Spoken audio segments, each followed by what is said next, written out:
Nalalapit na ang pagtatapos ng seryeng My Ilonggo Girl na pinagbibidahan ni Jillian Ward. Masayang-masaya ang aktres at ang katambal na si Michael Sager dahil sa mainit na pagtangkilik ng mga manunood sa kanilang programa. Masaya po ako, ibig sabihin maraming nanunood. Maraming natutuwa sa show namin.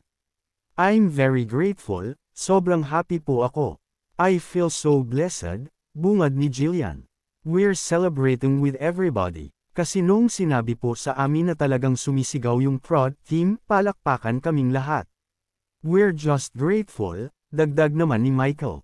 Ayon sa magkatambal ay kailangang pakaabangan ng mga tagahanga ang mga huling tagpo sa naturang serye. Lalabas na po si Tata 2.0. Kahit nga po sa ibang social media platforms, gumagawa sila ng mga edits na palaban ng araw si Tata. So nakaka-excite kung ano na ang gagawin ngayon ni Tata, kung paano siya lalaban, nakangiting pahayag ng kapuso actress. Isang eksena raw ang siguradong magpapaiyak sa mga kapusong sumusubaybay sa serye. Para kay Jillian ay talagang malapit sa katotohanan ang kanilang ginawang ito ni Michael. Umiiyak talaga siya ng totoo. Kasi parang goodbye yung eksena. Malapit siya sa real-life scenario namin.